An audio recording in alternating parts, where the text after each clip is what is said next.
Hello friends, welcome to the Mirchi சமையல். இன்றைக்கி நம்மளுடைய சமையல் என்ன அப்படின்னு பார்த்தீங்கன்னா, ஒரு அருமையான ஒரு அட்டகாசமான ரெசிபி தாங்க. ஆமாங்க, பிரியாணி ரெசிபி. இந்த பிரியாணி என்ன ஸ்டைல் அப்படின்னு பார்த்தீங்கன்னா, திண்டுக்கல் தலப்பாக்கட்டு பிரியாணிங்க. இதை எப்படி செய்யலான்னு பார்க்கலாம் வாங்க. அதுக்கு முன்னாடி நம்மளுடைய சேனலை மறக்காமல் சப்ஸ்கிரைப் பண்ணிக்கோங்க.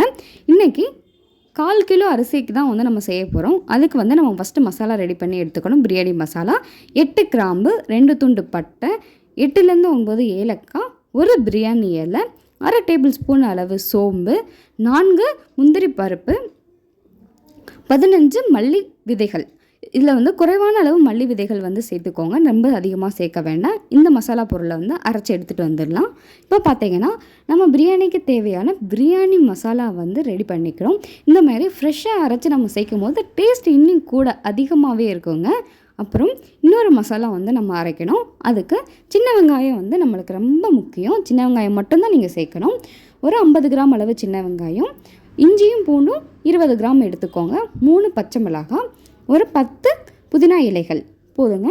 அது அதிகமான புதினா இலைகள் சேர்க்க வேண்டாம். இதுவும் ஒரு விழுது பதத்துக்கு நம்ம அரைச்சி எடுத்துகிட்டு வந்துடலாம்.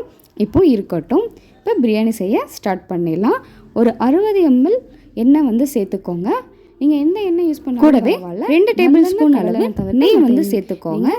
எண்ணெயும் நெய் நல்லா சூடேறினதும் இதில் 2 கிராம்பு, ஒரு துண்டு பட்டை, 2 ஏலக்காய், கூடவே சோம்பு சிறிதளவு, 2 பிரியாணி இலை, 1/4 டேபிள் ஸ்பூன் அளவு சோம்பு போட்டாலே நம்மளுக்கு போதும். ஏன்னா மசாலாவில் நம்ம இந்த பொருட்கள் எல்லாம் சேர்த்துருக்கனால இங்கே குறைவாக போட்டுக்கோங்க.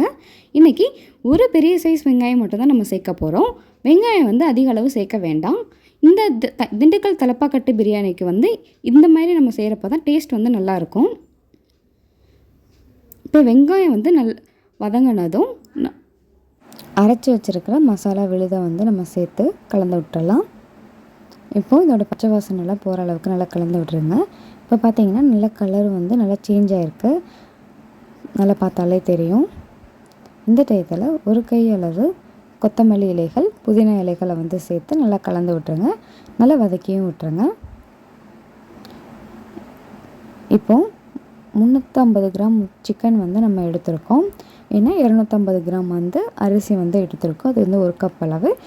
ஒரு 250 கிராம் அரிசிக்கு 350 கிராம் சிக்கன் போடுறப்போ கரெக்டாக இருக்கும் டேஸ்ட் எல்லாமே. இப்போ எல்லாம் நல்லா சிக்கனெலாம் கலந்து விட்டதுக்கப்புறம் நம்ம மசாலா பொருளாக சேர்க்குறோம். அரைச்ச பிரியாணி மசாலா, உப்பு தேவையான அளவு போட்டுக்கோங்க. கூடவே 1/2 டேபிள் ஸ்பூன் அளவு மிளகாய்த்தூள் இதை போட்டு நல்லா கலந்து விட்டுருங்க. இப்போ சிக்கன் இந்த மசாலாவோட நல்லா கலந்து அதோட பச்சை வாசனை போகிற அளவுக்கு நல்லா கலந்து விட்டுருங்க, வேகட்டும். இப்போது கலந்ததுக்கப்புறம் இதில் ஒரு 50 ml தயிர் சேர்த்துக்கோங்க. நல்லா கெட்டியான தயிராக சேர்த்துக்கோங்க. சிக்கன் நல்லா சாஃப்டாக நம்மளுக்கு வேகும், நல்லா சாஃப்டாக இருக்கும். இப்போ நல்லா மூடி போட்டு நல்லா வேக விட்டுருங்க. இப்போ சிக்கன்லேருந்து நல்லா தண்ணி விட ஆரம்பிக்கும். அதுலேருந்து ஒரு 3 நிமிஷம் வேக விடுங்க, கரெக்டாக இருக்கும்.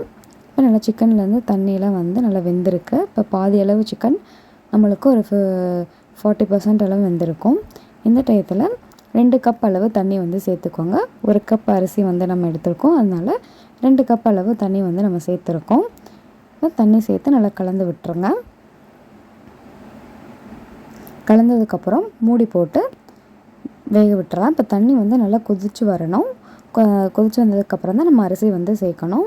இப்போ பார்த்திங்கன்னா அந்த தண்ணி நல்லா கொதிக்க ஆரம்பிச்சிருச்சு. இந்த டயத்தில் நம்ம ஊற வச்சுருக்கிற அரிசியை சேர்த்துக்கோங்க. நல்லா கழுவி ஒரு 20 நிமிஷம் ஊற வச்சு எடுத்துருக்கோம். சீரக சம்பா அரிசி தான் சேர்க்கணும். தலப்பாக்கட்டு பிரியாணிக்கு சீரக சம்பா அரிசி தான் நல்ல ஒரு டேஸ்ட்டு கொடுக்கும். அதனால் சீரக சம்பா அரிசியை எடுத்துக்கோங்க இந்த பிரியாணிக்கு மட்டும்.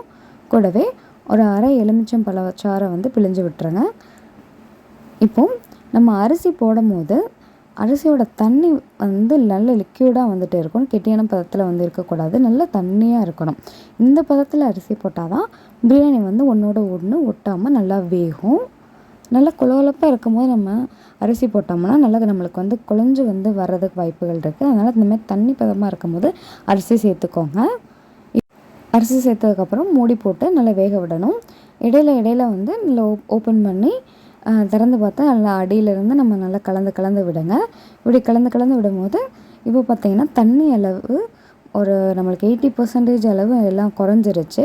இப்போ அந்த டயத்தில் உப்பு எல்லாமே டேஸ்ட் பார்த்துக்கோங்க. உப்பு கம்மியாக இருந்தால் சேர்த்துக்கோங்க. இப்போது இந்த டயத்தில் நம்ம தம் போட்டுடலாம். அதுக்கு ஒரு நெய் வந்து ஒரு டேபிள் ஸ்பூன் விட்டுட்டு மல்லி இலைகளை சேர்த்துக்கோங்க. இந்த மாதிரி அலுமினியம் ஃபாயில் உங்கள்கிட்ட இருந்தால் நீங்கள் போடுங்க, இல்லாட்டினாலும் நம்மளுக்கு பிரச்சனை இல்லை. அலுமினியம் ஃபாயில் போட்டு நம்ம மூடும் போது அதோட ஏர் வந்து நம்மளுக்கு வெளில போகாமல் இருக்கும். இப்போது ஒரு தட்டு போட்டு ஒரு வெயிட் நல்ல ஒரு தண்ணி பாத்திரமோ அதை வச்சுடுங்க. லோ ஃப்ளேமில் 15 நிமிஷம் நம்ம தம் போட்டுறணும். அதுக்கப்புறம் ஒரு 15 நிமிஷம் கழித்து நம்ம ஓப்பன் பண்ணி பார்க்கணும். இப்போது அரை மணி நேரம் கழித்து நம்ம இப்போ ஓப்பன் பண்ணியிருக்கோம். இப்போ பார்த்திங்கன்னா நம்மளுக்கு பிரியாணி நல்லா உதிரி உதிரியாக ஒன்றோட ஒன்று ஒட்டாமல் கரெக்டாக வந்திருக்குங்க. இதே மெத்தடை ஃபாலோ பண்ணுங்கள். தேங்க்யூ ஃபார் வாட்சிங்.